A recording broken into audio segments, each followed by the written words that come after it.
কল্পনা করুন এমন এক যোদ্ধার কথা যার তরবারির ঝলসানিতে শত্রুপক্ষ থমকে যেত, আবার যার জ্ঞানের গভীরতা দেখে আরবের বড় বড় পণ্ডিতেরা মাথা নত করত। নবীজি সাল্লাল্লাহু আলাইহি ওয়াসাল্লাম যার সম্পর্কে বলেছিলেন, আমি যদি জ্ঞানের শহর হই তবে আলী তার দরজা। তিনি সেই বীর যিনি ইসলামের ইতিহাসে কখনো কোনো যুদ্ধে পরাজিত হননি। তিনি সেই যুবক যিনি মৃত্যুর আলিঙ্গন জেনেও নবীজির বিছানায় শুয়ে থাকার সাহস দেখিয়েছিলেন। আজ আমরা জানব ইসলামের চতুর্থ খলিফা, বীর যোদ্ধা এবং জ্ঞানের সমুদ্র হজরত আলী ইবন আবি তালিব রাদিয়াল্লাহুয়ের এমন কিছু সত্য ঘটনা যা আপনার গায়ের লোম খাড়া করে দেবে।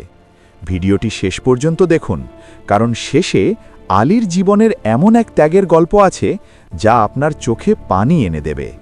মক্কার পবিত্র কাবার ভেতরে জন্ম নেওয়া একমাত্র ব্যক্তি ছিলেন আলী রাদিয়াল্লাহু। ছোটবেলা থেকেই তিনি নবীজির পবিত্র ছায়ায় বড় হয়েছেন। যখন ইসলাম প্রচার শুরু হলো তখন আলী ছিলেন মাত্র 10 বছরের এক বালক। কুরাইশদের বড় বড় নেতারা যখন নবীজিকে নিয়ে উপহাস করছিল, তখন এই ছোট্ট আলী দাঁড়িয়ে গর্জে উঠে বলেছিলেন, হে আল্লাহর রসুল, আমি আপনার সাথে আছি। সেই দিন থেকেই শুরু হলো এক অমর গল্পের প্রথম বড় টুইস্ট আসে হিজরতের রাতে। মক্কার কাফেররা নবীজিকে হত্যার জন্য চারপাশ দিয়ে ঘিরে ফেলেছে। ঠিক সেই মুহূর্তে নবীজি আলীকে বললেন, আলী, তুমি আজ আমার বিছানায় শুয়ে থাকো। একবার ভাবুন, বাইরে তলোয়ার হাতে খুনিরা দাঁড়িয়ে, আর ভেতরে আলী শান্তভাবে ঘুমাচ্ছেন। তিনি জানতেন আজ রাতে মৃত্যু নিশ্চিত হতে পারে, কিন্তু তার মনে ভয় ছিল না। আলীর এই সাহসের কারণেই নবীজি নিরাপদে মদিনায় পৌঁছতে পেরেছিলেন। ইসলামের ইতিহাসে এটিই ছিল আত্মত্যাগের প্রথম বড় নিদর্শন। এবার আসা যাক রণক্ষেত্রের গল্পে। খয়বরের যুদ্ধ, যেখানে ইহুদিদের বিশাল কেল্লা জয় করা অসম্ভব হয়ে দাঁড়িয়েছিল। বড় বড় সাহাবীরা চেষ্টা করেও কামুস দুর্গ জয় করতে পারছিলেন না। তখন নবীজি সাল্লাল্লাহু আলাইহি ওয়াসাল্লাম ঘোষণা করলেন, কাল আমি এমন একজনের হাতে পতাকা দেব যাকে আল্লাহ ও তার রাসূল ভালোবাসেন এবং সেও আল্লাহ ও তার রাসূলকে ভালোবাসে। পরদিন সবাই অবাক হয়ে দেখল নবীজি আলীকে ডাকছেন। আলীর চোখে তখন প্রচণ্ড ব্যথা ছিল। নবীজি নিজের লালা তার চোখে লাগিয়ে দিলেন এবং মিরাকালের মতো চোখের ব্যথা সেরে গেল।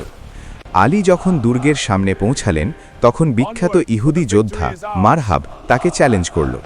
আলী তার বিখ্যাত তলোয়ার জুলফিকার দিয়ে মারহাবকে এমন এক কোপ দিলেন যে সে 2 টুকরো হয়ে মাটিতে লুটিয়ে পড়ল।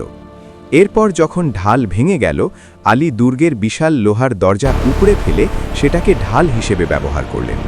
এই বীরত্বের কারণেই তাকে উপাধি দেওয়া হয় আসাদুল্লাহ বা আল্লাহর সিংহ। আলী শুধু তলোয়ার হাতেই বীর ছিলেন না, কলম আর মগজেও ছিলেন অপরাজেয়। একবার 2 ব্যক্তি একটি রুটি নিয়ে বিবাদে জড়িয়েছিল। আলী এমন গাণিতিক সমাধান দিলেন যা দেখে উপস্থিত সবাই স্তব্ধ হয়ে গিয়েছিল। তার ন্যায় বিচারের একটি ঘটনা শুনলে আপনি অবাক হবেন। খলিফা থাকাকালীন তার নিজের বর্ম হারিয়ে গিয়েছিল। তিনি দেখলেন এক ইহুদি সেটা বিক্রি করছে। তিনি সরাসরি কেড়ে না নিয়ে সাধারণ মানুষের মতো আদালতের বিচারকের সামনে দাঁড়ালেন। সাক্ষীর অভাবে বিচারক আলীর বিপক্ষে রায় দিলেন। আলীর এই সততা দেখে সেই ইহুদি মুগ্ধ হয়ে ইসলাম গ্রহণ করেন। এটাই ছিল আলীর ইসলাম, যেখানে ক্ষমতার চেয়ে ন্যায় বিচার বড়।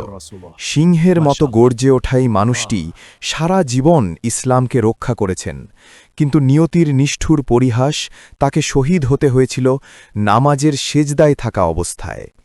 আততাই ইবনে মুলজাম যখন তাকে বিষাক্ত তলোয়ার দিয়ে আঘাত করে, তখন আলীর মুখ থেকে শেষ কথা বেরিয়েছিল, কাবার রবের কসম, আমি সফল হয়েছি। আলীর জীবন আমাদের শেখায় কিভাবে বীর হতে হয়, কিভাবে জ্ঞানী হতে হয় এবং কিভাবে আল্লাহর প্রেমে নিজেকে বিলিয়ে দিতে হয়। হজরত আলী রাদিয়াল্লাহুয়ের এই জীবন কি আমাদের হৃদয়ে সাহস যোগায় না? তার কোন গুণটি আপনার সবচেয়ে বেশি ভালো লাগে? কমেন্ট করে আমাদের জানান। ভিডিওটি ভালো লাগলে শেয়ার করুন, যাতে আপনার বন্ধুরাও এই মহান বীরের গল্প জানতে পারে। ইসলামের এমন আরও সত্য এবং রোমাঞ্চকর ইতিহাস জানতে আমাদের সাথেই থাকুন। দেখা হবে পরবর্তী ভিডিওতে। আল্লাহ হাফেজ।